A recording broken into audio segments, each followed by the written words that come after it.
Today on Life After Moto, we sit down with Ryan Mills, one of the sport's most naturally gifted riders whose story fully never got told. As a kid out of the Northeast, Ryan was an amateur standout everybody talked about, earning rides with Factory Connection Honda and Factory KTM during one of the toughest eras of motocross. He had the speed, style, and the results to back it up. Podium finishes, factory support, and the pressure of carrying massive expectation before he was even old enough to fully understand it all. But behind the talent came struggles people never saw: injury, mental battles, life choices, and the weight that comes with chasing success in a sport that can chew riders up fast. This episode dives into the highs of lining up with the best in the world and the lows that come after the spotlight fade. Raw, honest, real. This is Ryan Mills on Life After Moto. If you like what you hear, please consider giving it a like and subscribe for future podcasts. Thank you. Ryan Mills, what's going on, man? How's life treating you? It's had its ups and downs, the last couple years, but it's ultimately doing pretty good right now. I got a couple things going on that are pretty cool, and that's it. Just living life to the fullest right now. So what do you have going on in your life today? What does a day-to-day look like for you? So right now, I install windows and doors for two companies, basically down by the beaches, St. Pete and Pampa. I'm based out of Florida now, just for everybody out there listening if they didn't know. Uh, so that's pretty cool. It's a fun job. I get to see a lot of cool stuff, and it keeps me in pretty good shape because I'm getting old. So that's pretty good. We're all getting old, dude. But it makes I don't have to really go to the gym as much, but, it beats me up too, though. But then, I also have a 14-year-old stepdaughter. I have a 5-year-old son. Okay. Uh, just doing the dad thing, trying to get back into riding a little bit here and there, but it takes a lot Hell out of yeah. because it's been a long, Yeah. long beats me up, but, it's still Yeah. love and passion of mine. I'm a moto head for sure still. Yeah, that's awesome, man. I'm also in like the construction is world myself. I do countertops and Nice. stay in, new construction, remodels, you name it. So I feel your pain. I know when you're doing something on the job and you got a buddy send you a photo, or something like that, and you're just like, oh man, this really sucks right now.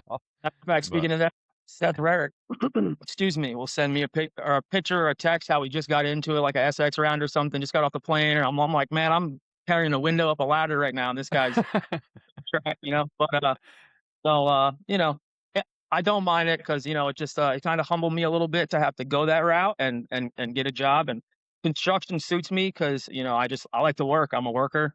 Um Mhm. Keeps like I said, it keeps me in shape, keeps me fit, so since I've stopped racing, that's pretty much what I've done. I did hardscapes and, like, stonework when I was in New York Mhm. still. Then, since I've been down here, I'm doing this now for, like, almost 5 years, but I also when I first came down, I was doing, like, tours and I was teaching a little bit at Croom, so it was pretty cool doing that. Um, Heck yeah. Unfortunate events happened, and that company had to shut down, and I had to move on, but, you know So when you say you were doing tours, were you riding and you were doing tours like that around like I guess maybe a trail place?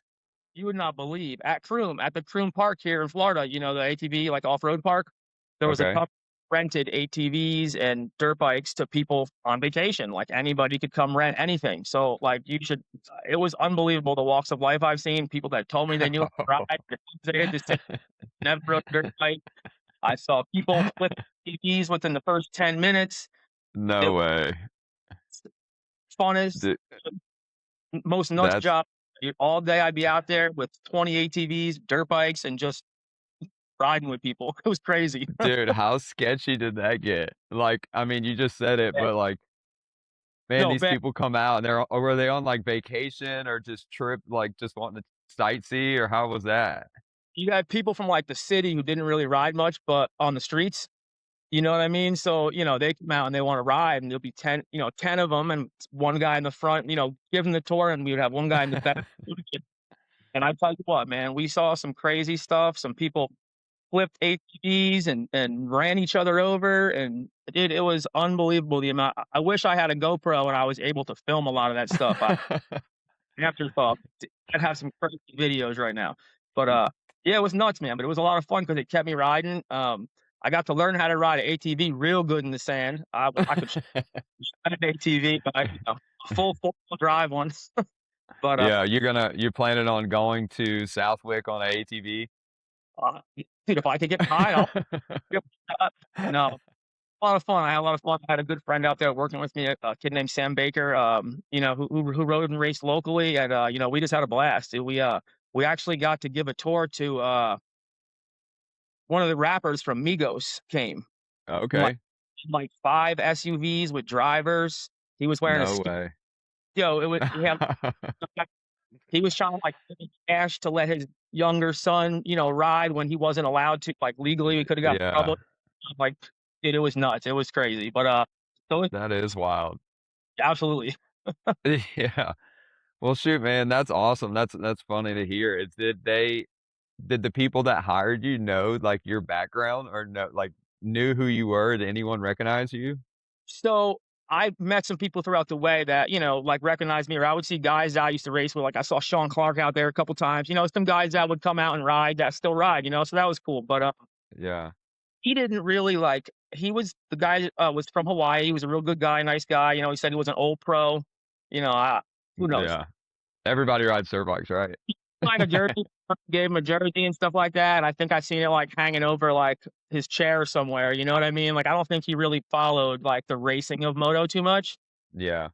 but he had ridden and been around bikes his whole life, I think. But it's Yeah. still I had a lot of fun there, I was a mechanic, I was a driver, I was a tour guide, I did it all, so it was cool. Heck yeah, jack of all trades. I'm definitely no mechanic. Well, we well, and it was basic stuff, and I had a guy there that was the mechanic that I just helped out, but it was cool because I got to teach a little bit at his shop, he had like a mini track out there, and I would teach, like, kids who had never ridden ever, like, never through, Yeah. like so that was cool, like, that gave me, like, you know, like, a lot of purpose at that time, it, like, make a kid go from nervous and, like, really unsettled and scared, to having the Yeah. best life within 2 hours is a cool feeling. So that was Yeah, that's pretty cool having that, even just that fulfillment, even if it's short time, short-lived, I feel like life's all about fulfillment, whatever is fulfilling you in the moment is what you need to be doing, and I don't care what that is. I couldn't agree more, and that's kinda how I'm trying to live these days. Just trying to do what Yeah, made my family happy and just to bring us more success and just keep leveling up. That's the goal. yeah, that's what it's all about. But yeah, let's start kind of from the beginning a little bit, like, what got you into racing? How did that come about? Did your dad race? Like, kinda take me through that process a little bit. My dad and he had 2 brothers and then, my grandpa, his dad, they all rode growing up and did, like, local races back home in New York, just back on, like, the Taco days and stuff like that, and then, Mhm. when I think I was 4, I think it was, like, 1990, I started racing BMX, like, locally, Okay, like, the New York area, Connecticut, Pennsylvania, and, I did that for a few years, I think I went to nationals when I was 6 in the 6 expert class, and, so that was my first time really traveling for something like that, and then, that same year, I had a PW50 for Christmas, and, it kinda just okay. took off there, we raced locally a lot, just like probably other kids, you start out locally, just around, all the local tracks, and in New York where Yeah, I grew up, we had a lot of tracks within, like, 40 minutes. We had probably 5 or 6 tracks that were on, like, the local district, circuit and stuff, so it yeah, was raced every weekend, and then, eventually we started branching out and traveling a little bit, and especially once I started getting some more support from some sponsors and stuff like that, where it made it a little easier on my family to be able to travel. Because my dad's just a working guy, you know what I mean? He didn't yeah. come from a lot of money, um, but we made it work, man, and Yeah, that's kind so of for years. at what age were you, like, whenever you started finally receiving support to, like, get to these races or parts or anything like that? I had a local deal with a shop named Maroney's out of Newburgh, New York, that, they held me out all through my career, like, from 50s up until I really started getting help, and I got a little bit of help from Suzuki when I was on an 80s, but my real Okay, support until I was on a 125 with American Honda was my first, like, big time support where I was getting free bikes and I Okay. was just at that point in time, I was, like, the top amateur Honda guy. Um, Mhm. there was a couple guys, at that time that were on Hondas, like, I think Sean Collier was a Honda guy then, Shane Lusk. So there were a couple guys, at that point that were, like, Honda Houston and, that era. Yeah. Um, but that was my first real time getting support, and then through, like, Factory Connection and, the Doc Martin Damsoil team back then with JC Waterhouse and, Jeff Myshak, those guys, approached me as an amateur because I had Factory Connection my whole career, being Okay. a guy, and those guys are out of New Hampshire. Um, Yeah. suspension testing with Ziggy when I was on 80s, so I learned to, really love those guys. Like, Ziggy gave me my first deal at Factory Connection at Honda. They came to Loretta's my final year there when I won the A class with Larocco's rig and Larocco's mechanic, and, like, so it was a Oh, really wow. yeah, so that was, like, my first real time getting support were, like, those couple years. I wanna say it was, like, from, like, '99 maybe to 2002 when I was on Hondas, when I Okay. traveling, like, doing Ponca, all the Texas Nationals, but up until then, I really didn't travel too much. We did Loretta's a bunch of years, but those that was, like, the only race we really did. Okay. The Yeah, other I race think for us, Texas and Vegas from New York is, when shoot, you're yeah, that's a haul. racing on a budget, you know what I mean? It makes it tough. Yeah. Especially when you aren't getting too much support. So that's why I say once I was with Honda, they started making sure I was at all these races, and then that was a cool feeling too.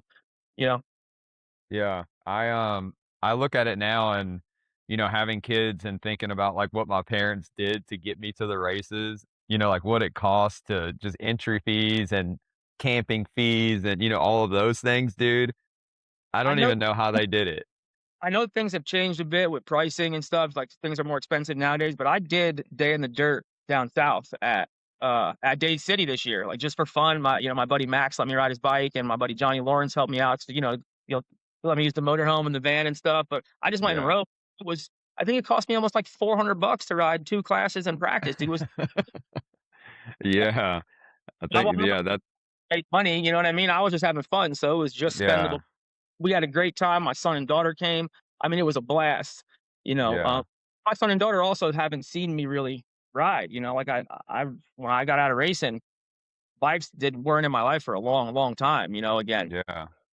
the one time I did a ride, yeah, I think it was like 2018. My buddy from New York built me a YZ250 with like my name, my number, my graphics, and he's like, "Yo, you're gonna come ride now, man." So I Heck practiced yeah. and I did like a local pro-am race the next weekend, and I did pretty good. But I just cased an uphill triple and I broke my leg because I have Oh, old damn. I'm not riding in 8 years, my bones got stiff that, I wasn't training anymore, like, I wasn't built to be casing stuff. And Yeah. I was working a real job then too. I was supposed to start a new job on Monday. I told them, they never even got back to me, so it caused all kinds of stuff. But my point was is my daughter and son have not really seen me get to ride. So it was really fun to have them out there and get to see my son watching me as I was going by and how excited he looked. And he got a 50 for his birthday this year. So Heck that's yeah. my buddy Johnny Lawrence. He lives down here now, but he's from New York. He really helped me out and helped me, we fixed it up and broke it all down, repainted the frame, and it was a cool thing for him to do, and then my son got a bike, so it's something for us we can start doing now, and just for fun, and hopefully it'll get me back riding a little more too. Yeah, that'd be super cool. I know just doing this and getting back to talk to, like, a person like you and the people that I've talked to is, like it's definitely rekindled that fire, and, like, whenever I guess there's, like, so many different ways I wanna go right now, but I I get it. It's there's so many great people you meet along the way, that are genuine good people, but I feel like when you step away from it, it's out of sight, out of mind type deal, and it's right, very easy to get lost, doing whatever you're doing, but also at the same time as people, they keep moving. That right. train keeps going and you just get off of it, it never ends. So that's awesome to hear that your son got a bike and, like you're wanting to get back into riding a little bit. Honestly, like, I kinda credit it all to, Seth Rarick. He reached out to me, I want maybe last summer and, beginning of last summer, and wanted to do the Re-Raceables podcast with me, so I Okay. could Weege and Mathis, and, he rekindled that, like, fire and that, like, joy and happiness that moto brought me, because at this age for me now, I'm able to turn the page on kinda that stuff where, like, I feel like I let some shit slip through my fingers. Oh, excuse my language. Let some things slip through my fingers, and, if I could change a few things during my career, I probably would go back and do that because it would change the trajectory of my life now, but at the same time, I wouldn't be in the position I am now with my kids and my family, and I'm loving life right now too, with or without motorcycles. I enjoy my life, and moto just brings me that joy, and I feel like it'll bring me that joy that I got to experience with my dad, and it's Yeah. just cool to do with my son, and my daughter's, into, not necessarily into moto, but she's into outdoors and four wheeling and stuff like that too, and so it's cool. Like Yeah. it's stuff we can do together. So it's exciting. Yeah, I feel like I see, no matter the results or whatever at the end, but it was one thing that, like, my family got to spend a lot of time together. We got I, to see a lot of cool places, and, I mean, the racing and competing was awesome, but I yeah, had 2 brothers that weren't as at the level that I was at. right. But dude, they got to do so much cool things, we were always camping, we were always outside, we were away from the screens, away from the drama, and it really made our family close to where, like it still is today. I can definitely agree. It brought my mom and my dad's side to races. The nationals are like Unadilla were nuts. Mhm. You get 40, 50 passes for family at those local Yeah. races. Binghamton, Southwick, Unadilla. It was like we had a whole crew that would come with my mom and dad's side and friends from school and stuff. I have friends from school too, still that I keep in touch with or kept in touch with when I was racing. Yeah. It was a lot of fun, man. It was cool how much it did bring everybody together and a lot of people I'm still close with like that too. So it's really cool. Yeah. I definitely have some lifelong friends from that whole era of, riding that I still talk to that always checked on me and, are big important people in my life now. Absolutely. I couldn't agree more. I actually probably only have really more friends from moto than I do from, really anything else. I mean, my social, like, life with school and stuff ended in 8th grade, and I started getting homeschooled and traveling more, you know what I mean? So, then it was just my moto friends and family, so, that's what it Yeah. turned into, and the guys I talk to today, 2 of my best buddies are Seth Rarick and this kid, Johnny Lawrence, my buddy from New York. These guys are my 2 Yeah. close friends that I keep in touch with. They talk me off the ledge, you know what I mean? They give me advice when I don't wanna hear it, and those are the kind of Yeah. people, in my life right now.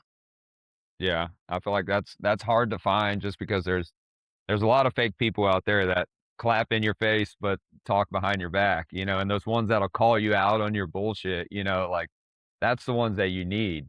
Uh-huh, 100%, man. It definitely is, those are the people that are gonna push you, right, and drive you to be better and just to be a better person all around. So that's what I keep telling myself. Those are the people that I wanna, even though sometimes it's crappy, you know what I mean? You don't wanna Yeah. hear advice sometimes, but those are the people that care about you and, instead of like, Seth will call me and be like, "Hey, let's go to the gym," when he was in Florida instead of, "Hey, let's go to the bar." You know what I mean? Like, he was Yeah. that, like, where he would wanna go do a run instead, and that was our, hanging out, and that was cool. Like, I need Yeah. somebody got me back out training too, and I started running again, and running is something I hated when I was training. I would try to stay off running as much as possible, and now it's something I Yeah. really, man, have ambitions. I wanna do a marathon. I know Seth and, uh, the troll the the troll train, those Martin kids are runners. I know that the one Martin Yeah. kid is an animal, and, Yeah.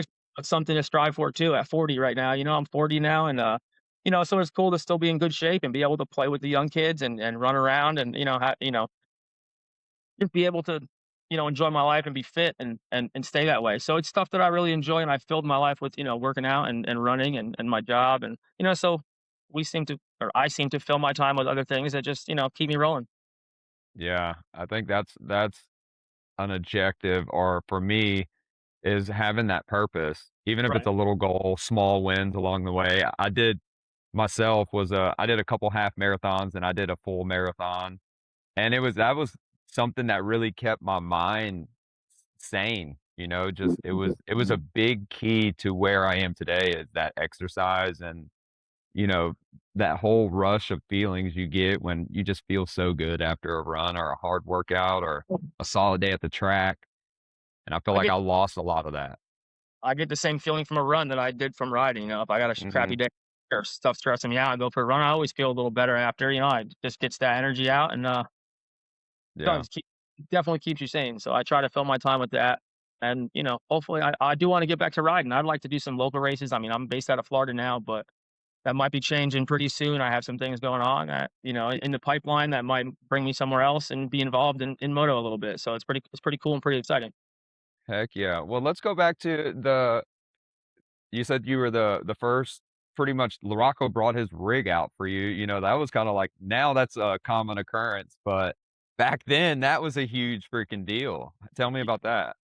I had he had the Freightliner then with the number 5 on the side, the big silver one, and they had that right down by the start. Like, it was just a cool feeling, man. I had Sean Ulikowski was there, who was Travis Preston's mechanic, and then he's been Joe Gibbs and Honda. Yeah, not really sure what he's doing now. And there was a whole bunch of guys there. Darren, one of LaRocco's mechanics. So I had like the whole crew there for me. It was pretty cool that year, and I was glad I was able to, win that title because that also got me my deal with those guys. Was if I won the A class, I was going to do the last 3 nationals.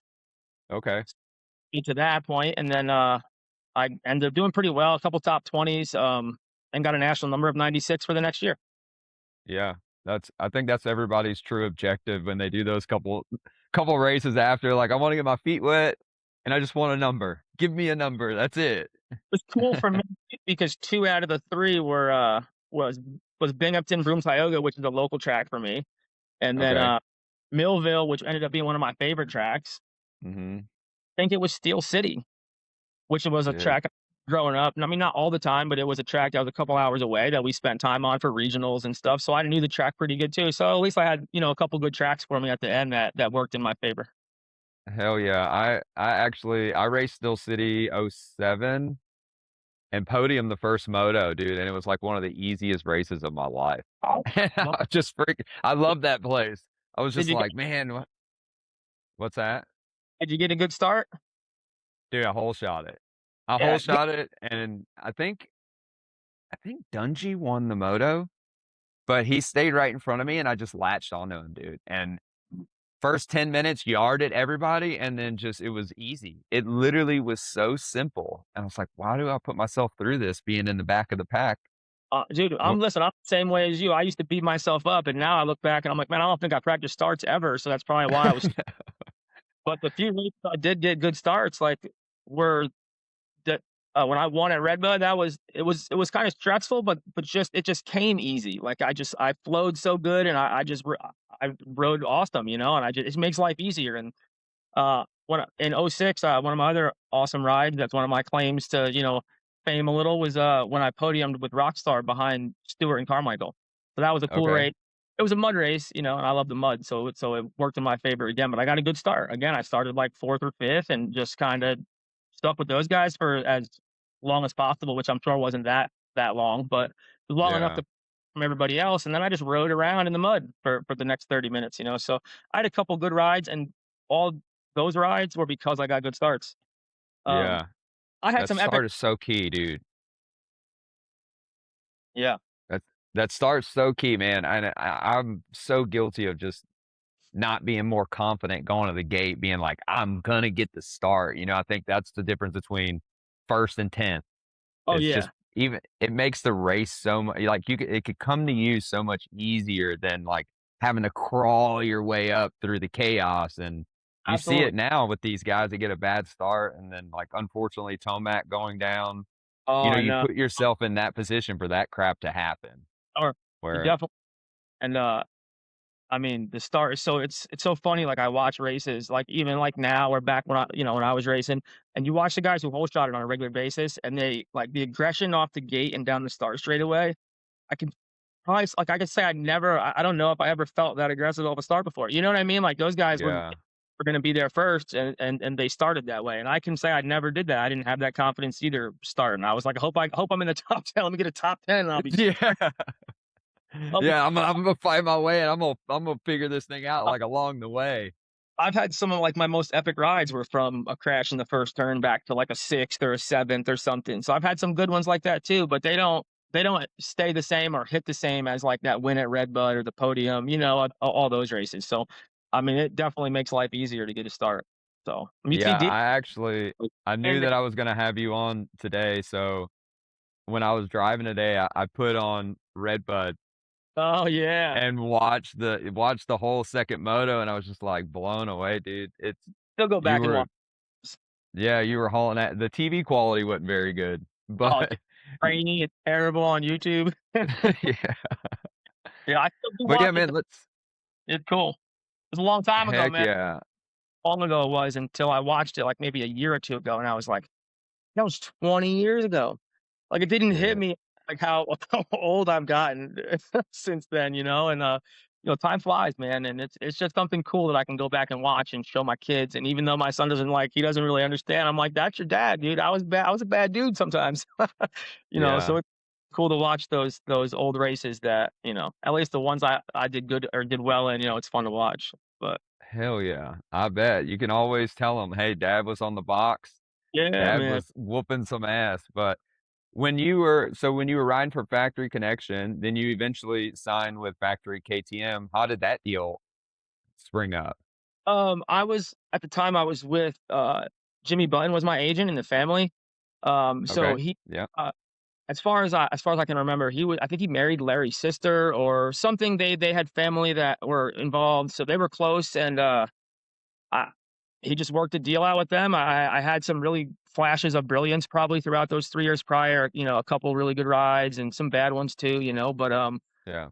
when I was still pretty young because I turned pro at 16, so I was only like maybe 19 at that time, and I signed a 2-year deal, and it was good while it lasted. I mean, it was fun. It was a ride for sure. I got bumped around from different bikes, and that was when that 250F first came out. And Alessi was on the same team as me, so he, obviously, he got a little preferential treatment at that point because he was like the golden kid at that point. Um, Yeah. it was fun, man. It was fun. That was like my first, like, as far as full factory team. Like the Amsoil team wasn't a full. I got my bikes were probably the best bikes I almost ever had there, but they weren't like a full factory team, like as like the shop at KTM. And it was always cool. It was cool to experience all that. I got to travel and do some stuff at the Paris Bercy Supercross a couple years with them, which was fun. So it was definitely cool. It didn't last the full term. It was supposed to be a 2-year deal, and after the first year, I was released, out of my contract from them, and, that's when I went to Europe for a year, or almost a year, or Okay. no, I What went a little happened with that whole deal? um, at that point, I think it was, you know, the clean cut kid was in, I had tattoos and I had a mohawk and, I had a reputation to maybe partying a little bit and, doing some wild stuff, so, um, at the end of the day, it was my, I wasn't KTM material, I think is what the reason was, um, but my finishes were pretty well. I think that was one of my best years that I had as far as like my, professional career, like overall in the series is. I think I was top 10 in both in outdoors and Supercross, which at that point was good, for me to be consistent like that. And I won that race that year, and I had a few other really good rides too. But it ended up not working out, and, no hard feelings. I love Larry, and, the Bush family was great to me, and I love Rod, and, Stacy was a good friend of mine too, his daughter, and she worked there at the time, and, so I had some close people that Derek Sorensen was my mechanic from Amsoil, and he came with me there, and, so that was cool, and, so I had the same mechanic for a bunch of years in a row, and we traveled a lot, and I learned a lot from him, and he got to experience some cool stuff, and, he was a great mechanic, and, it was fun. I met a lot of good people at KTM. Yeah, so what did they pretty much just cut ties with you and was like, "Hey, go find another ride," and even though you had a 2-year deal, they just kinda snaked their way out of it? Yeah, well, it's kinda like it was a weird deal how it ended because I ended up signing with Rockstar Suzuki after that, which was the new Okay. team in Yeah. '6. I think that Um, was Troy Adams on that team? I think he was there after I was there. It was me, Jason Okay. Lawrence, Sean Hamlin, and Mike Brown. Okay. Yeah, The I big remember I know what you're talking about. team, yeah, and me and Lawrence rode West Coast, and, so it was cool, but it ended up I think KTM and Rockstar worked a deal out where they paid me a certain amount, and Rockstar paid me a certain amount, and it equaled out to what I was gonna make. Oh, I don't necessarily remember the full details of the contract. My dad still had dealt with a lot of my contracts and stuff at that point because I was, living in California, and I was, I didn't really know what was best for me at that point. So my dad did a lot of my deals, and um, but as far as I can remember, that's how it went. They just came to some sort of agreement, and it was okay with me because I was still able to transfer to another team and have another ride, which was the goal for me at that point, was just to, stay on a team and try to get some good rides and find something solid. But, it didn't Yeah. work year, and It was hit or miss. I was back and forth from a 250F to a 450. I'd show up to one race and it might have a 250F. The next weekend, I would show up and have a 450, and so I bounced around. It was fun. I mean, I got to race every weekend. What can I complain about at that point? Yeah. Well, I mean, in the time, in the moment, it's easy to complain about a lot, Yeah, but now when we sit here and we talk about it, it's like, dude, why are we worried about this or that? absolutely, It's man. while it's going on, it seems like chaos and it could piss you off, or at least for me, getting promised X and getting Y, or, never coming through with promises. The reason, like you went to a different team or, vice versa. And I feel like that was a huge part of why I resented racing so much because there was a lot of politicking going on Right. all the time. Like Yeah. you had to know the right people at the right times. Oh, definitely, absolutely. It's still that way now, maybe more that way, I'm not really sure. It's definitely, the sport has changed since we raced, with how much social media is out there and how much content you can find on these guys or you can put out for yourself, like, it's evolved quite a bit, and I don't know if I like it, and I'd wanna be racing still, or if I liked it better when it was how it was, I'm not really sure. It's definitely a lot different. There's a lot more money to be made now, which is great for our sport. I mean, it's way more mainstream. It's cool. You see all these other sports and other artists and singers and people coming out, Uh-huh. and so I mean, it couldn't be better for our sport right now, but it definitely is about politics and it's about who you know. I can remember that growing up. Guys that I used to beat had rides on, like, 80s and grow, you know what I mean? They just knew the right Yeah. people. The guys I beat on a regular basis had American Suzuki rides, and I was, going to the races in an S10 with my dad, you know what I mean? Which is what it Yeah. made me today, though, you know what I mean? So I can't complain about it. It's like you said, then you could complain about it a little more than now. Now they're just stories, Yeah. Yeah. Yeah. It helps shape you when you, like yourself, you're saying that you came from hardly anything, your dad made it work and, you traveled. I think all racers have like the same story in a way, but everybody just kind of had their own different struggles, whether it was money or bikes or, free crap, whatever it was. But everybody kind of is cut from the same cloth when it comes to that. And then I feel like all the racers I know and talk to, they're really driven people. Like if anything racing taught me was like how to be successful and how to work hard in anything. Right. And I could see that that's kind of the same mentality that you have right now. And I can see your outlook on everything is positive. You don't want to say anything negative about it, but I think it's a good thing. Yeah, yeah, for sure. Listen, there's negative things that happen, probably on a regular basis, not just to me, to everybody, but I try to Yeah. look at this half full all the time. It makes me have a better day. It makes my family be better and be happier and more positive about what's going on with them. So, as a dad too now, I kinda that's how I try to live, is I try to be the rock for my family, and show them that anything they wanna do is possible and just gotta work hard, and, they see me going to work every day at 4:30 AM, and they'll come home to the dark sometimes and, slinging windows and doors, and, you know like I said, it's definitely taught me, built some more character in me. It's bought, it's built a little more hard work. Um, Having to live life this way definitely has showed me how to be more of a man and take care of responsibilities in a sense, I guess, because then I was young and my goal was to race dirt bikes professionally. But I didn't have like a goal really past that. I just wanted to race and have fun and enjoy. And then once I started, doing better, there was more goals that I had set. But Yeah. I didn't take full advantage of that. And so now I'm taking full advantage of my life now. And that's how I have to live it, is glass half full, and just keep on Yeah. trucking, just keep on going. One Heck foot, yeah. and good stuff will come. It always does. It has been, since stopped racing and started doing the right thing, and not being a young kid and doing dumb stuff. My life has changed in a lot of ways, and it's all in good ways. It's made me the guy I am now, which is a guy that I'm happy to be. So Hell yeah. I like to hear it. I love to hear it. Whenever you said you got done with the Rockstar team, you went over to Europe for a yeah, little bit. yeah. How, Jimmy Button also had Jamie Dobb was in the family, that agency also.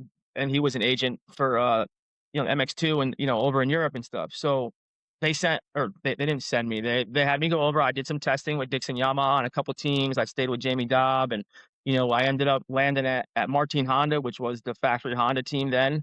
Antoine Maya was there and Brian Jorgensen. So there was a couple good guys that I'd raced with in the past at, like, Paris and stuff. But I just moved to Italy. I lived in a bed and breakfast with my trainer at the time, for the first few months, and then I got an apartment, and it kinda went from there, and it all didn't work out. It was a big change for me. That was when, like, the live timing and scoring just started, and I'm a better racer than a practice guy, so I had a hard time, like, putting good laps in practice. They were all mud races, all tracks I didn't really ride like, know or get to ride any good laps on. Um, I wasn't the best me, that's for sure, at that point. I knocked myself out really bad at a pre-race in Mantova. I think they have a GP there still in Italy. So I have to come back to New York and get checked out by a doctor, and I broke a bone in my wrist. Okay. So I had bad luck. Nothing really worked out, and Yeah. they did pay me. I was there for, like, 6.5 months, and I never received any money from them. Oh, Um, wow. they That's what I paid for was my gonna ask you. Was it the reason you went because you got X amounts of money and you just seemed like it was the right fit for you at the time? uh, Or like you're saying, they didn't even pay you at all, it was just kinda to continue to keep riding? no, I had a full contract. Like, I had a good deal. It was supposed to be like a position-based deal. Like, if I did this good this year, the next year my salary bumped up. So it was an awesome deal. It was a great contract. I didn't have much going in the States after Rockstar, with how bad that year went. I had some crappy rounds, some teams were, like, kinda shutting down at that point, like, that's when, like, I think there was a couple teams had, like, closed their shop over that year and the previous year, so there weren't as many spots really around. I didn't know if I was a 450 guy or a 250 guy. There was a lot of things at play, and, Europe sounded like a fun idea, I'd get out of the I was young still early in my Yeah. career. I'm like, I'm gonna go travel and see how this works out. And luckily for me, the couple rounds that I did go to, and while I was there, Mike Brown was there, and Sean Hamlin was also there that year. So I had some guys that I would see every weekend, and get to talk U.S. moto with, and just bring back some memories of the U.S. But it was a fun experience. I got to race a lot of cool tracks. I made some good money in the Supercross races over there. I got to see some really cool places. So it was a lot of fun. I mean, it didn't work out, but I still had a great time. It's still an experience that I'll never forget. Yeah, so what was the turning point there? You decided like, "Hey, these guys aren't paying me any money, Yeah. and I'm going back home," and then what was the plan from, returning back to the States? They didn't pay me for a few months. I was speaking to Jimmy, and he's like, "Well, stick it out."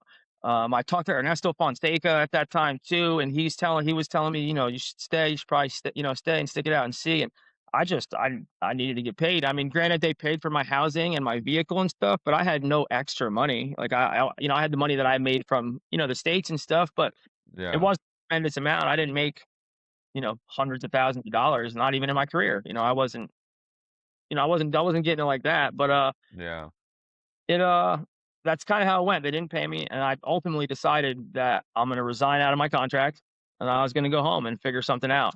I was gonna try to take take 'em to court and get my money that they at least owed me for those months, but it would've costed me as much in Italian lawyers and travel that I probably would've got. So I ended up just yeah, washing it, and, it is what it is. I started something when I came back. I threw a couple things together, and I had some help from some people in California, from, Callaway Motorsports, a local dealership, gave me some bikes. I paid Pro Circuit to build a couple of them, so I had some good bikes, and I went to a few rounds in my pickup truck, and I just did it on my own that year, all on my own dime, whatever pretty much I had left. I spent that year to do as many races as I could do, and it was fun. We yeah, got fun, man. I had some great rides. I can remember Southwick. I think I came from like dead last to like sixth or seventh on a bone stock Cowie 450 with stock exhaust. It was just cool, it was a fun weekend. That was one of the first races I did back, and I was out of my pickup truck. And I can just remember, like, there was a picture in a Racer X magazine of me washing my own bike, like, in between motos, and it's cool to see, it's a cool, that yeah, was a year that I also probably won't ever forget because of the experience that it was, man. I got to travel with my friends, rent motorhomes, go to race. You know what I mean? It was a blast. We lived on the road. So I did that the last 2 years, I think, or of my career. I kind of traveled on my own. and tried to make something of it.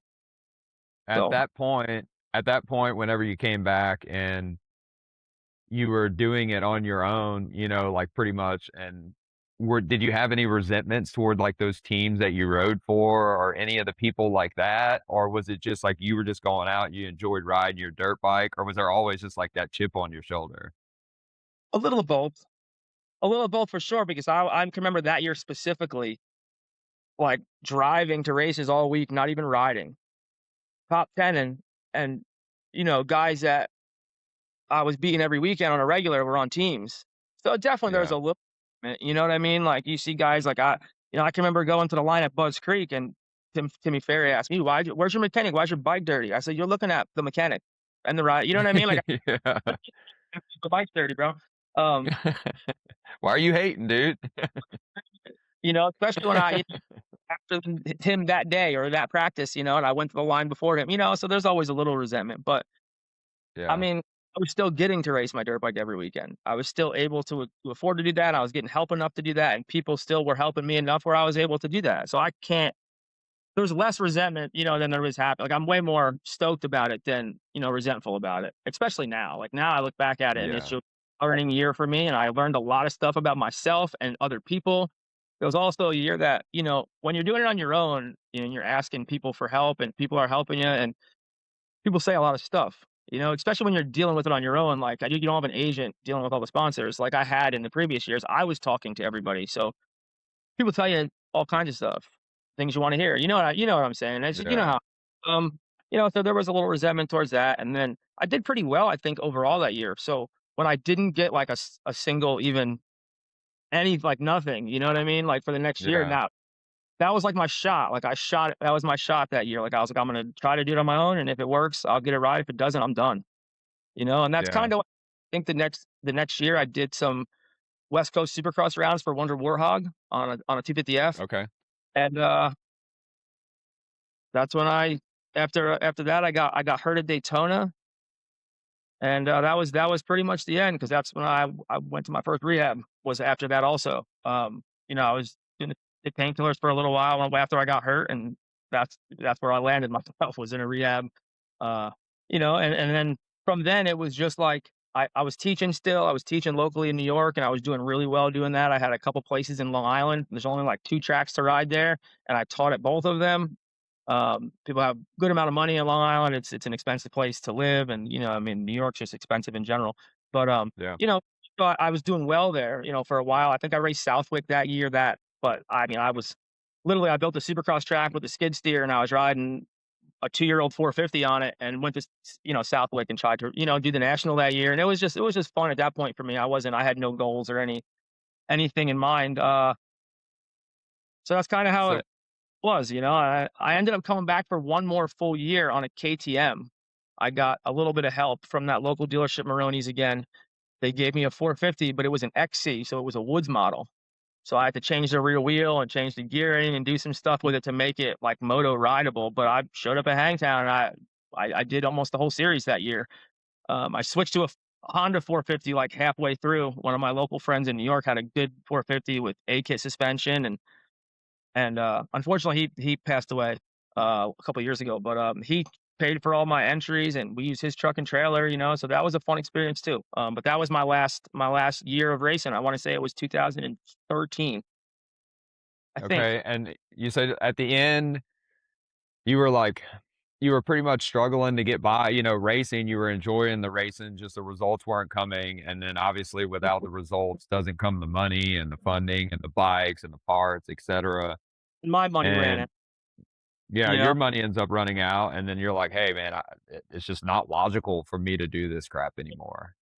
I wasn't And making you said that enough you to make it worth it to go every weekend, even if I did well. Like, the AMA payout's not crazy unless you're winning races. And yeah, even and I still don't think it's that crazy. if it's that great, but, Yeah.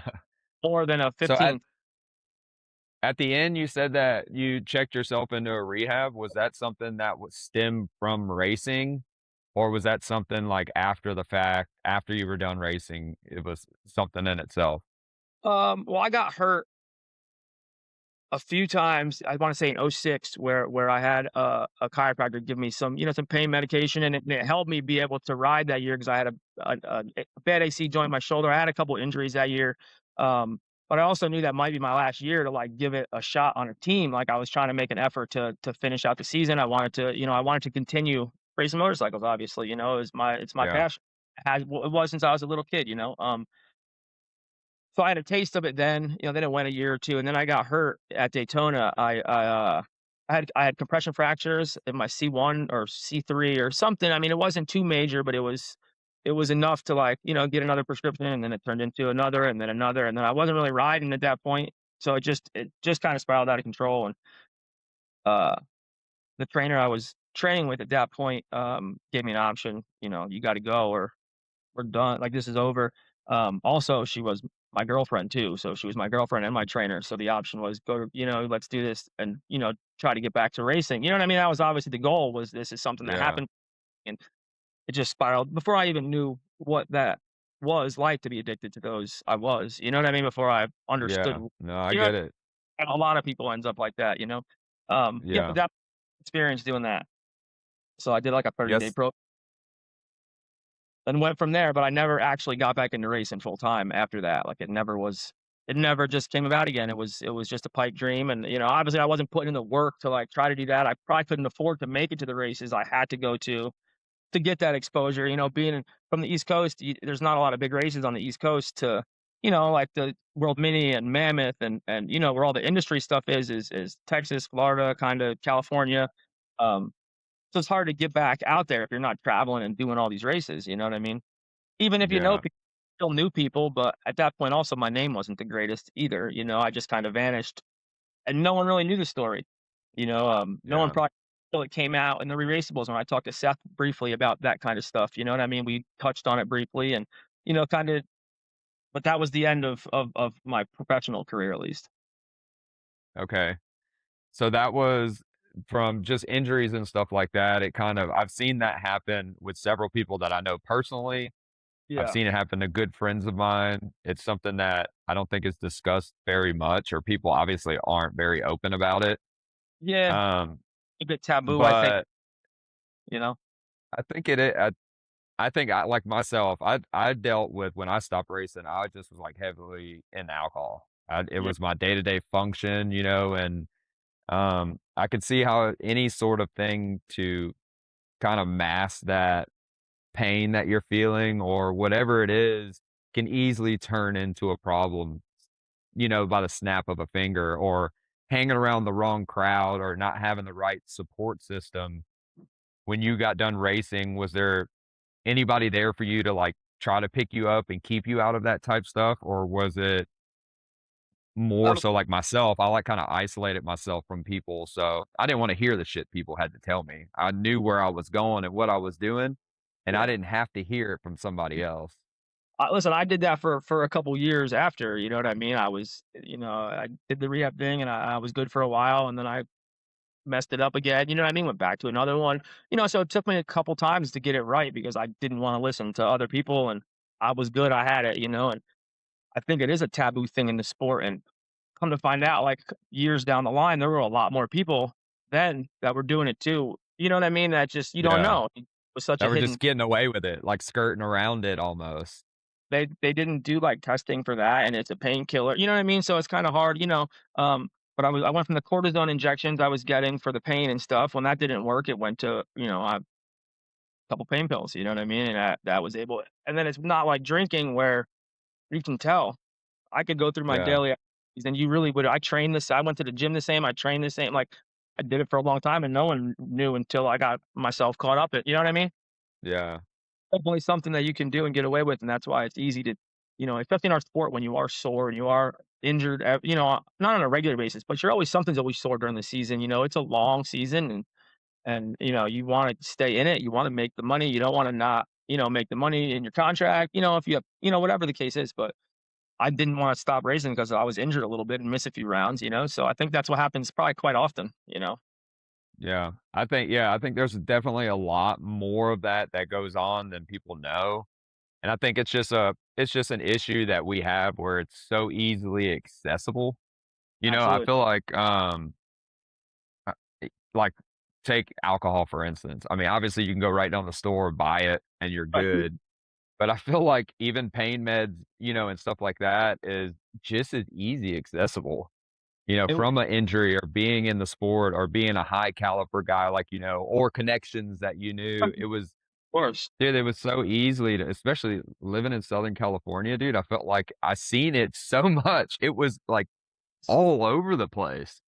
Once I realized, like, it wasn't just me, how big it was and how much it was really going on, it really is an unbelievable thing, man, and in Southern California, and then when you're in a, an action sport like that, I mean, it could be BMX, skating, whatever it is, I mean, I'm sure it's just as easy in any of those sports to get hooked and find that thing too, you know what I mean? The extreme sports are rough, we get guys get beat up, and they wanna continue doing what they love doing, so you know it is it's a Yeah, bad cycle, you know what I mean? I think, and it's not talked about maybe enough, and I haven't been around in a long time in the sport, so, I don't really know what's going on and, but yeah, I think it should be more talked about and more openly talked about and other options and because there are other options, there's a lot of different things you can do. I mean, there's other ways around things and there's better ways to do it for sure.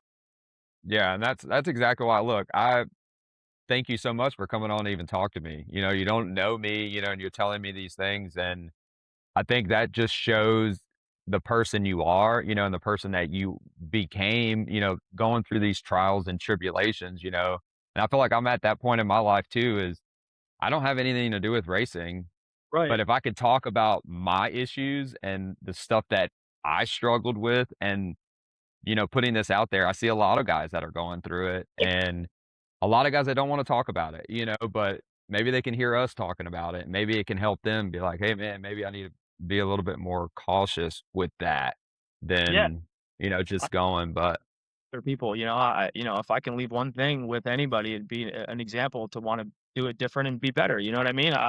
By no means did I, do all the right things, so, if I can teach younger kids coming up or, my kids or anybody, even guys that are still racing, whatever it is, but if I can help somebody in that way and they can say, "Oh, I don't wanna make that mistake," or, "I don't wanna do that," or, "Maybe I should ask this question," or, "Is there a different approach?" In the medical field and, like, that sort of thing with training and, there's so many other options now with, like, all the crazy stuff these guys get done and, like, the all the electronic stimulation machines and all the how high tech stuff is now, it's different, man, than it mhm. used I mean, there are definitely different ways to deal with stuff, and, I just hope I can be an example to somebody out there, and if anybody needs to talk and, needs wants to ask some questions or just bounce anything, I'm open to anything, so Yeah, and yeah, it just shows the person you are, and I definitely think that you'll be doing that with, speaking to me.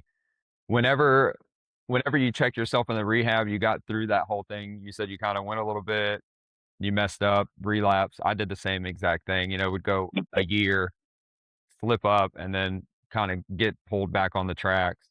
What was it like from that point forward for you? What happened in that area?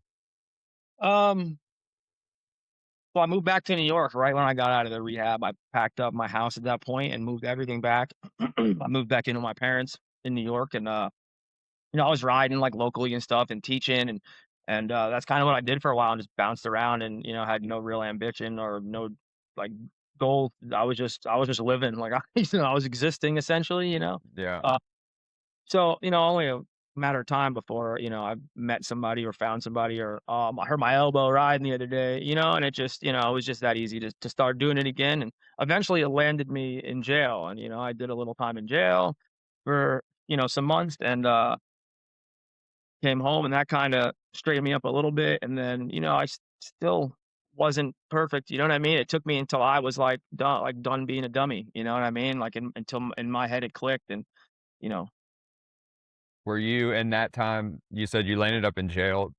Yeah. At that time, were you obviously, you were clean the whole time, and then, like, what were some of the thoughts and, like, how hard was that for you mentally through that whole situation?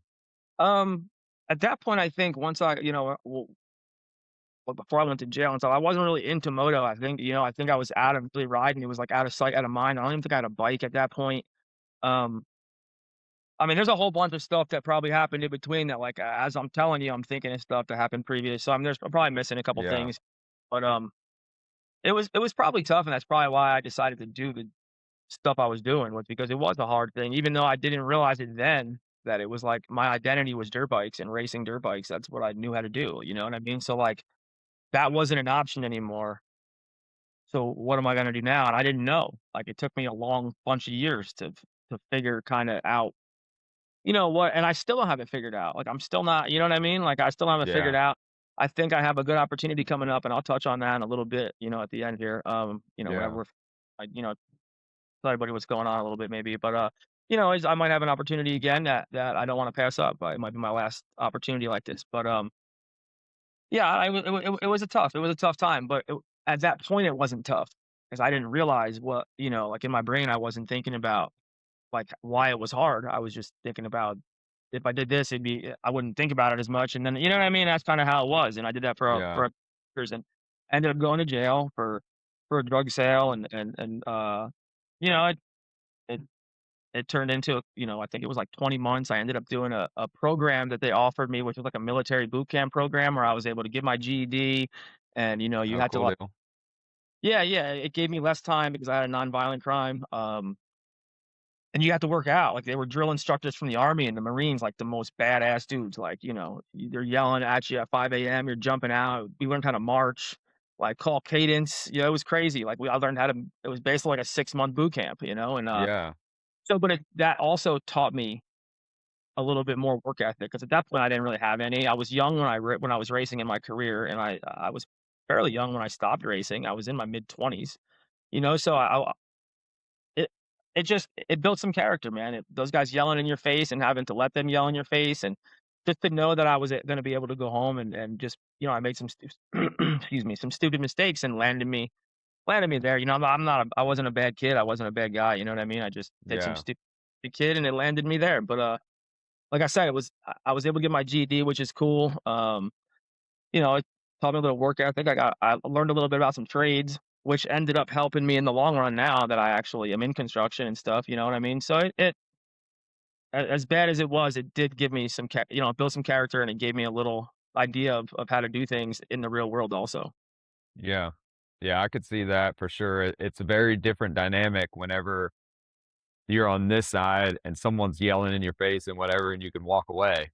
Yeah, But man, it when was someone's yelling in your face and, telling you to do these things and you have no other option but to sit there, and take it, that's humbling in itself to, like, really face your own problems and your own self, like, battle those demons yourself at that moment. That's I give it to, like, the military people, I have a lot of friends that are in the army and stuff like that, and they come back a totally different person, man.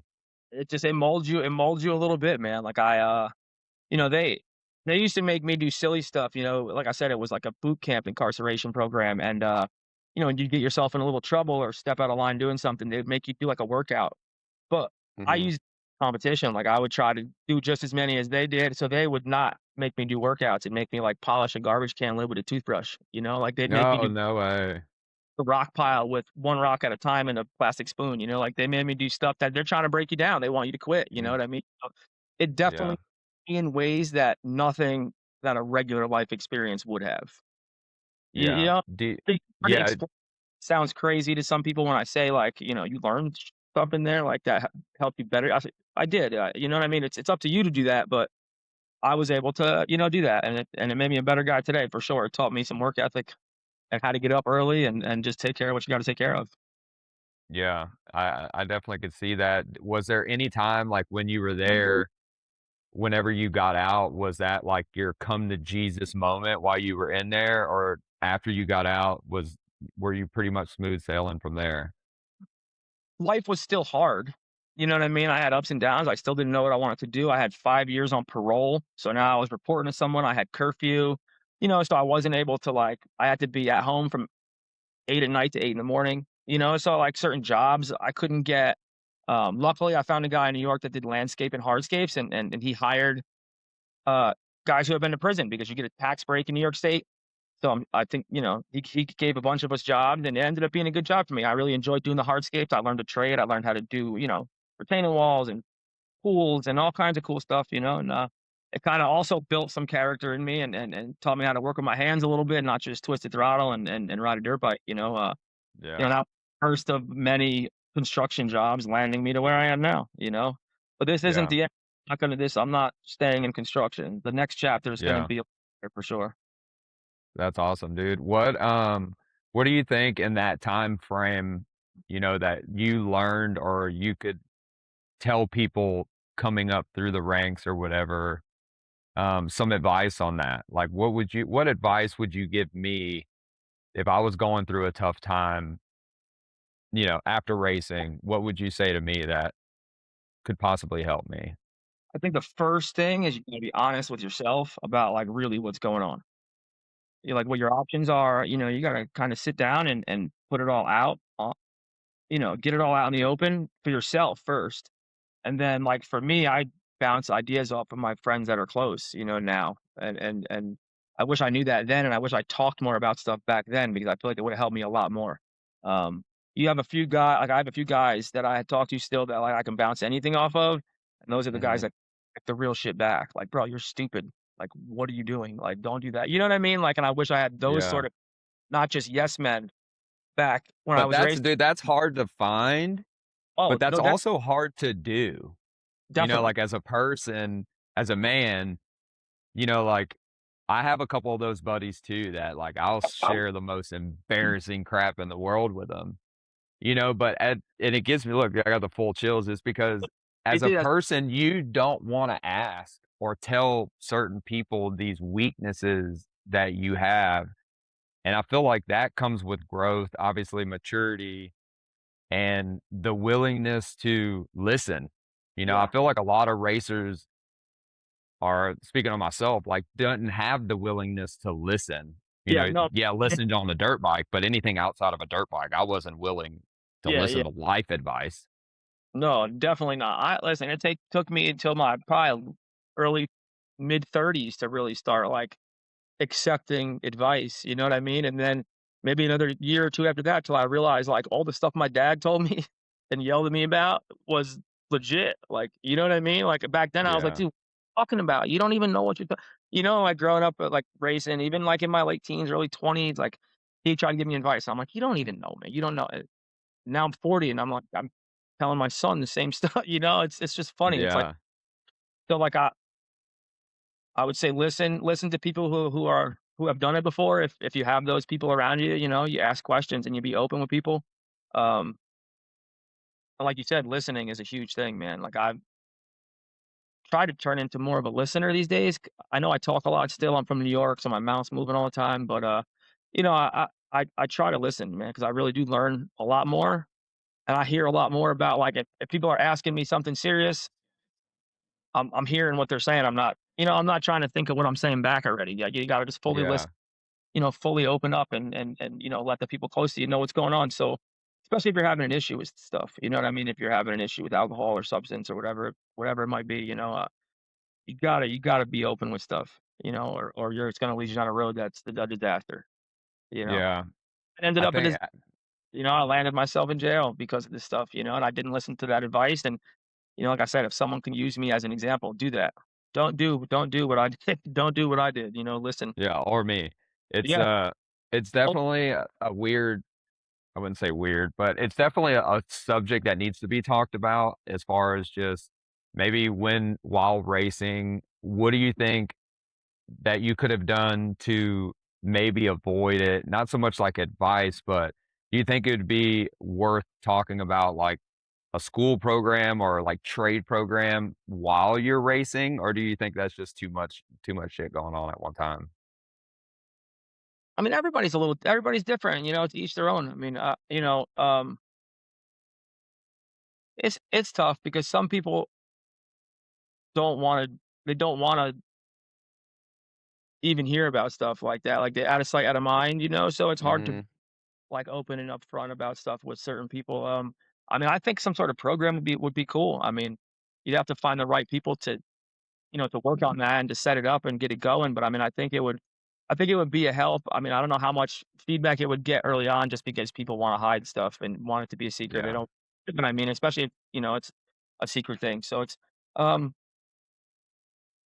it's a possibility, it's a cool thing. I mean, I like the idea of it just because of I've been through it, you know what I mean? yeah, Like, I wish I had someone I could be open with like that then, in my career when I would be able to tell somebody, but it was a secret to everybody except for the guy that I was yeah, in the you know what I mean? Like, those are the only people who yeah, knew, and it was like that for a while. So, you know, yeah, and I if feel like a lot of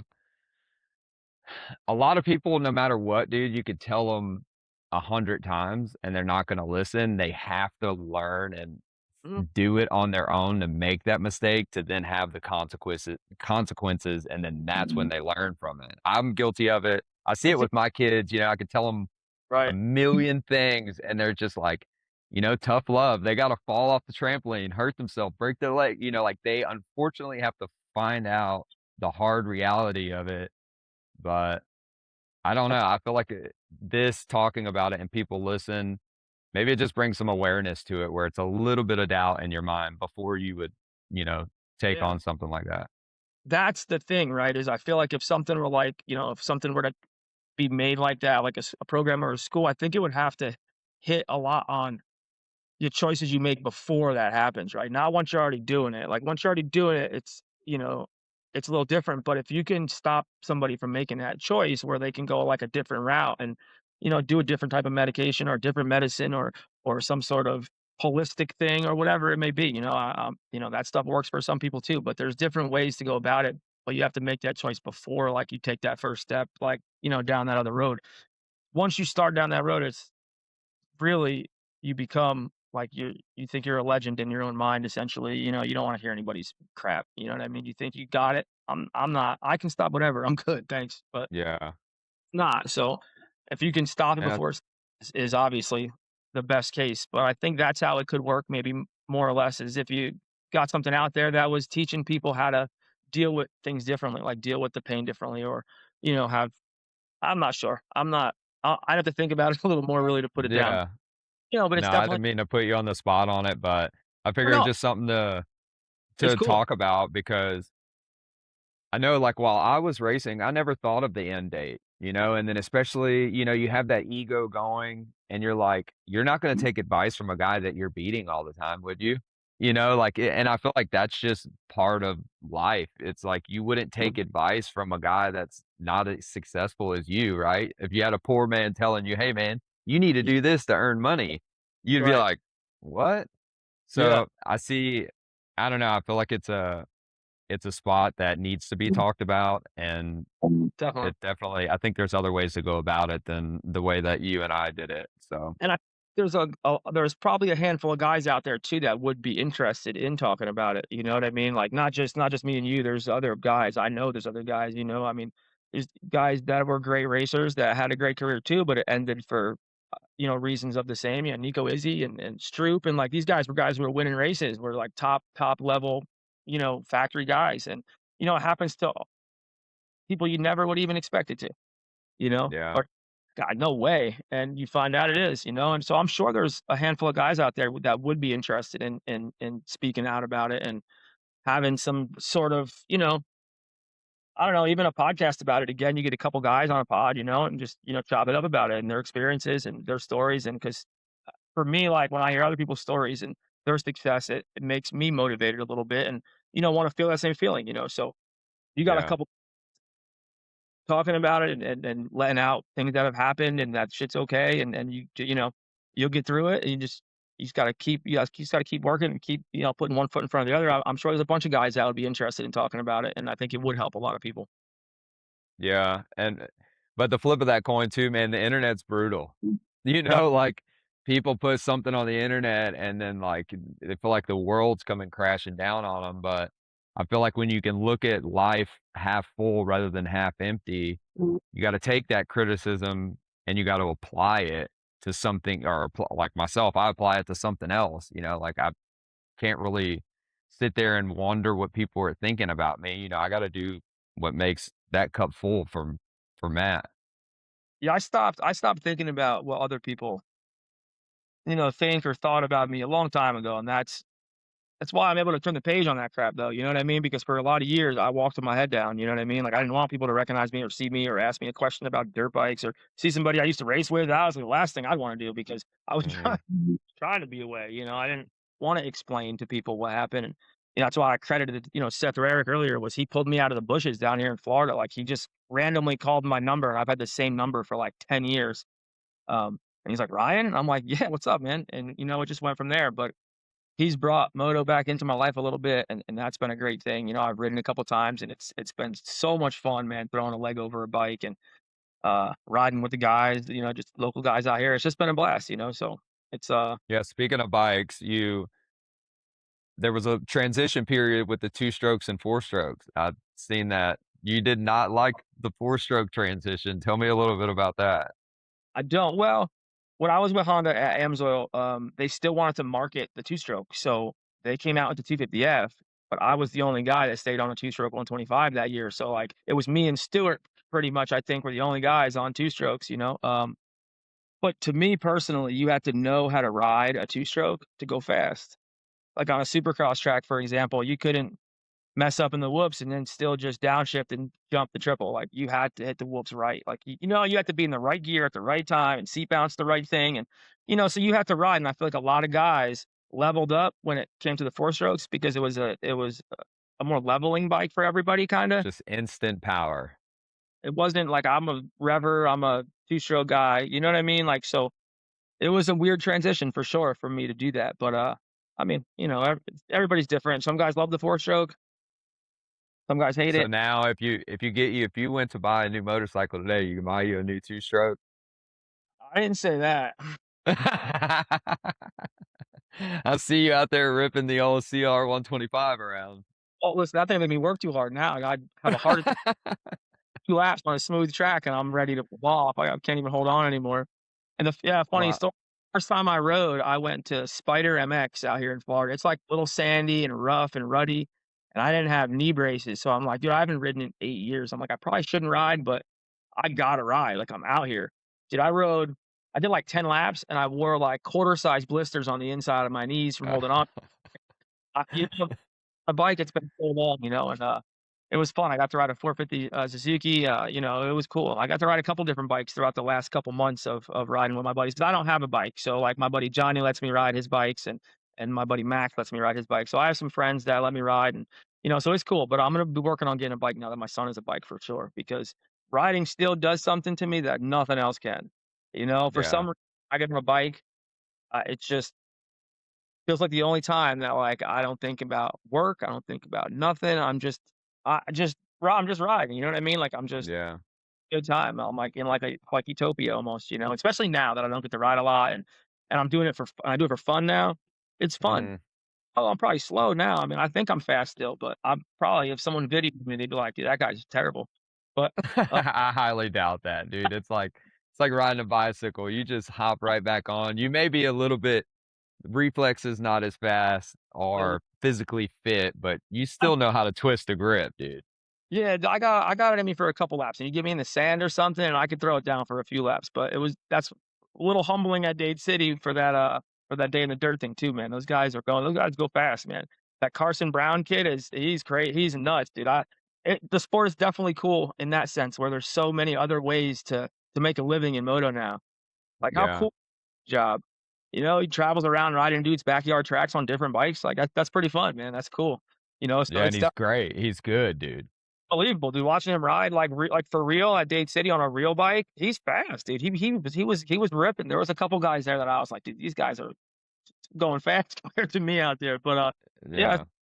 and it's cool to watch the ways that guys are making money now in this sport and making a living at it, like, at just everything. The Axel Hodges kid is out of line. Like, that Dude, guy it is I don't motorcycle. even know how you come up with half this shit.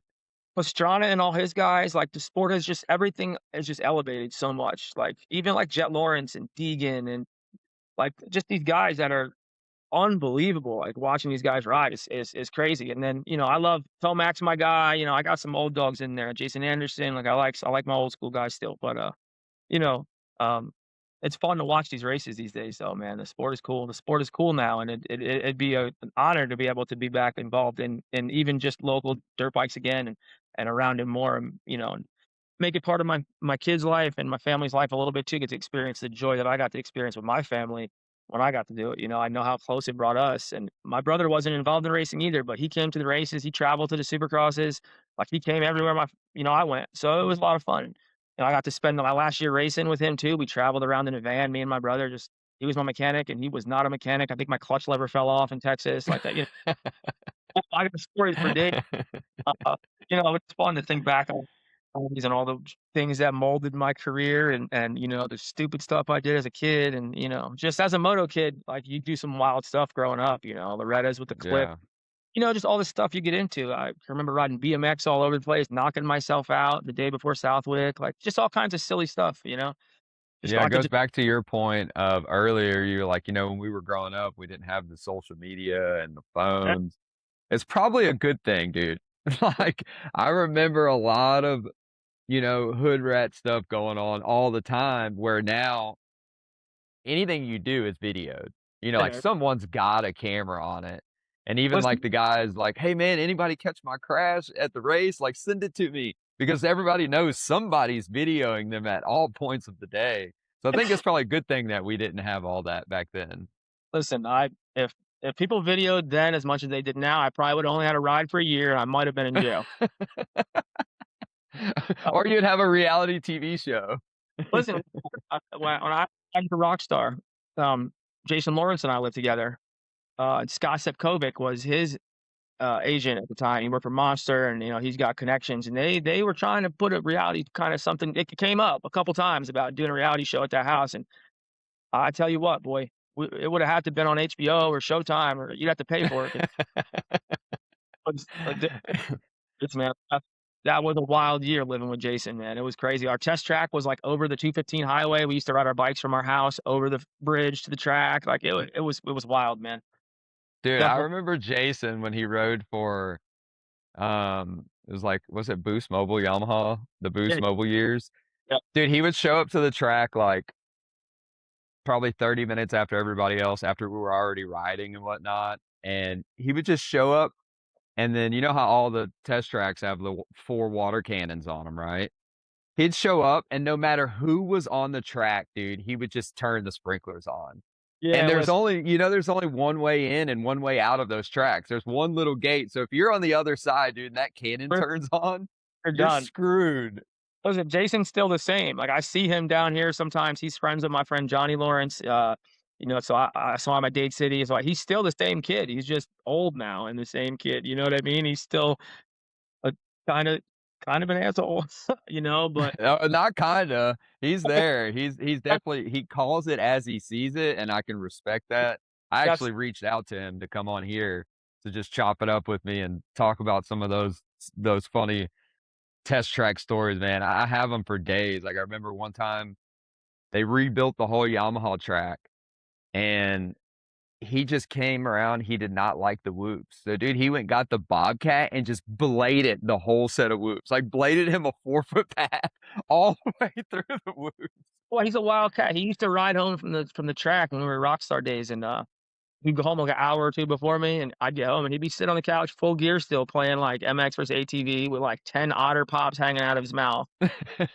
But, Or like, Mario Kart. Did y'all ever get in a Mario Kart? at any time, he could throw a leg over a bike and throw it down. Like, he could just eat otter pops and play video games all week and then go win a Supercross on the weekend. Like, one of the most naturally talented kids I've ever seen ride a dirt bike in my life, and it's crazy because I watch him ride now, and he still rides exactly the same. Like, his style is the Yeah. same. He still talks the same shit. We're friends, and he talks shit to me. Like, I'm like, like, "What? What's going on?" But I feel like that just shows you that he likes you. Like, Yeah, if he didn't acknowledge that or talk shit to you, then, like, he doesn't respect you. he's one of So my you favorite. need that Yeah. harsh love. Uh-huh, he's one of my favorite guys. He has been, he's wild, and he definitely, says it as he sees it, and he doesn't care about how you feel about it. He's gonna tell Heck you. yeah. I respect that too. It's funny. It's funny how things work, you learn stuff from people that you don't think you would. Yeah. So what you said you were gonna fill me in a little bit at the end of what you have going on and what are you looking forward to in these next coming months, years? What are some goals that you have set for yourself? Currently, I'm living in Brooksville. I'm in Florida. It's not my end place. I like Florida. I love Florida, but it's just getting too crazy here. But I have maybe an opportunity to go to North Carolina to work with Seth Rarick at Cooper Webb's facility at Top Gun. Um, Hell yeah. some things now, trying to figure a couple details out and iron some things out. But we're in the talks about it, and if we figure it out, I could be up there soon. So like I said, I'm not really Dude, that'd tied be to. so cool. Yeah, man, it would definitely be cool. It'd be cool to be on the track again and around moto guys again. Like I said, the moto guys kind of molded me into, you know, who I eventually am now. And being on the track brings me a lot of joy. And my son loves going, and now that he has a bike, we're ready to rip. And it would give me those opportunities that otherwise would be very hard to attain. You know what I mean? Like for me to get a bike and stuff. It might be a little easier. Making a little more money hopefully, and, being at the track, being able to have a track accessible all the time, that's Yeah. right your tips that, I'm helping, take care of. It's just a cool opportunity, and to have someone own the place like Cooper Webb, who's like a legend, um, also one of my favorite guys, man. He's just about his business out there, and I can respect that, and he's still one of the top guys, and it would be a great opportunity to be able to work for somebody like him or at his facility at least, and with Seth, because Seth's one of my best buddies at this point in my life, and, you know, he, uh, he humbles me too, and and that guy's one of the hardest workers I've ever met, man. He's training for Yeah. marathons and flying to the races on the weekends and running his track, and he motivates me and drives me too to he's a little younger than me, but he drives me to stay young and want to work out and get in the gym. And he pulled me out, and I did that Murphy challenge at the CrossFit, the CrossFit gym did that Murphy Yeah. challenge, weight vest run, and I did that with him, and I trained with him a couple times, and he's an animal, man. He's a good dude to be around, and I would love to be by the track, and North Carolina gets me a little closer to New York, and the weather's a little bit better than Florida. Florida's just, like, hot all the time, man. Yeah. I work outside, It's used to it, just, like, take my kids outside and play, like, it's just so hot all the time here, and there's no seasons, and being from New York, like, I love the fall and the weather and the leaves changing and stuff, it's cool, man, and I want my kids to grow up in that, and, it gives them winter too, and winter's a blast, I got to ride dirt bikes in the winter when I was younger, it was so much fun. We'd stud the tires up and go ride the Supercross track at a local buddy's house, man, it was some of my best memories are riding in the snow. Um, yeah. it'll So just if be a you new went there, what would you sorry, I didn't mean to cut you off. You go ahead.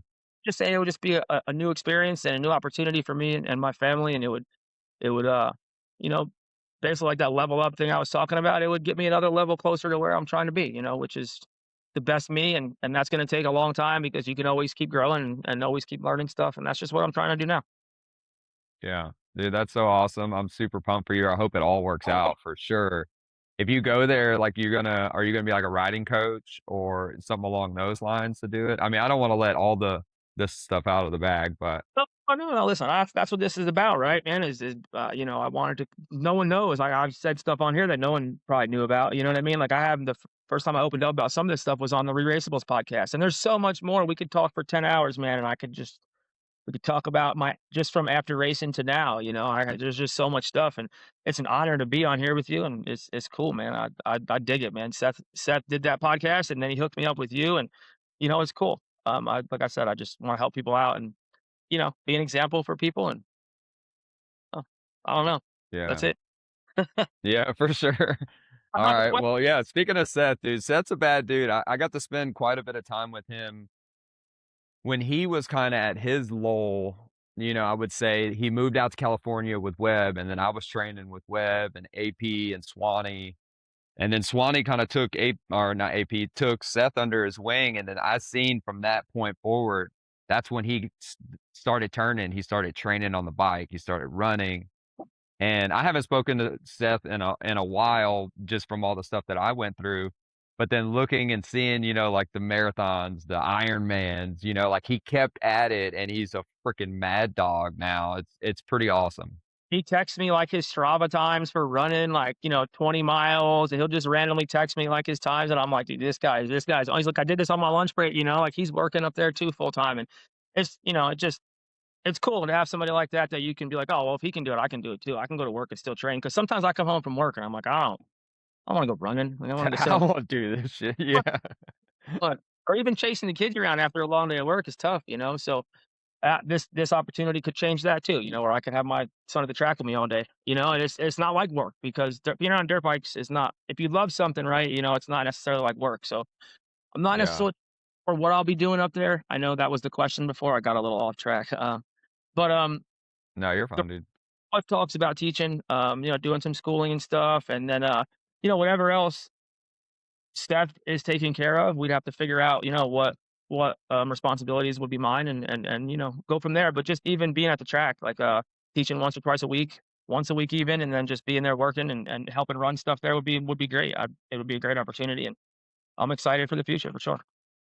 Yeah, I feel you with that. I feel like just when you really step away from it and you're actually working a trade job and having to put in hard manual labor, it humbles you really quick of It how hard does. it is to make a buck doing that type stuff compared to being like, dude, I could have made 50 Oh, grand in bonus money if I'd have won that race, like, and how many races did I race? I could have been freaking set there's up one with myself.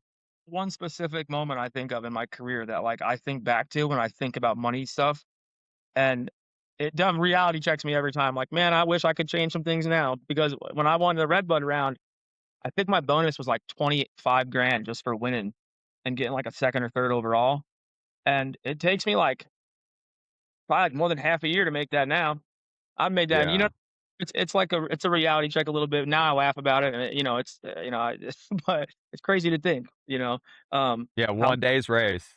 I mean, obviously, it takes a lot of preparation to get to that spot, but one race, you can make, some of those guys in the 450 making a couple 100 grand for a Supercross win. now the money You do that. yeah. Now the money's crazy for sure. The guys are making money, they deserve it, you know, and there's like I was saying before, there's so many other avenues in the sport now on social media to market yourself and you get yourself out there. And it's cool to see all these guys, you know, these privateer guys with like their teams and their web pages and Instagrams and like how much stuff they do. It's a cool thing to be involved in right now, you know. So it'd be Yeah. involved and even just be back in touch with guys that are into the sport. You know, I guys reached out after I did that last podcast on Instagram and stuff that I haven't spoken to in years, and it was like overwhelming a little bit for me to have so many people reach out and say, you know, they miss you, miss you, man. I hope you're doing good, and you know, it was crazy. For a long time, I walked around thinking like, you know, a little embarrassed, you know, a little embarrassing, you know, the end of my story, Yeah. you know, so that kind of is crappy when I think back a little bit, but it all turned me into the guy I am now. You know what I mean? Which is the glass half full, you know what I mean? So, Yeah. I complain too much. It's just like I said, it's all stories now, and it could fill a couple books for sure, but, it's a great piece, though. Yeah. Do you have Instagram handle or anything that you wanna share? I need it myself. Actually, Um, lost my phone a few weeks ago, and, I don't remember my passwords and stuff, so I'm trying to figure everything out, but, as soon okay. as I figured out it's still on, like, I just don't know the email the password to sign into it. It's Okay. still up, I don't even know the name of it, man. I was at a social media loop. Seth was like, "Yo, you gotta get an Instagram." Like, I didn't have Facebook and Instagram for like I'm so not tech savvy, man. I would live in the Stone Age forever if I could. Um, Yeah. as soon as I get that hooked back up, I'll text you the link and, we can do this again, man. Like I said, I got tons of stories. If you ever need somebody just to chop it up with, I got stories for days, man. We could definitely talk again for sure. Hell yeah, man. I appreciate that so much, and I will definitely take you up on that. Like, don't even hesitate to call me if you ever need anything from me. It was nice and a pleasure to get to meet you and actually talk to you. And it looks like you got everything going for you. I hope it all works out for you, dude. And I hope you the best in anything you got going on in the future. Yeah, man, same to you. Like I know you're a couple years younger than me, but I remember your years, with motorsport, right? Kawasaki, and then you were a Star, I think, for a little while. So like Mhm.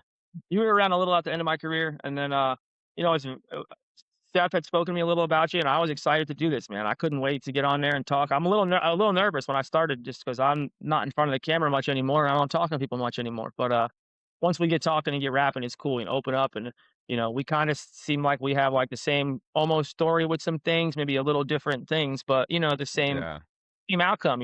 Everything seems great with you and the kids and the family and stuff, and this is awesome. The podcast thing is such a cool game, man, and you could help out a lot of people with this, and that's an awesome thing, man. So I respect that, and good luck with all that. And I'll definitely call me again, and we'll do it again for sure. Heck yeah, man. Well, I appreciate you, and I'll talk to you soon, man. All right, sounds good, bro. See you later. See ya.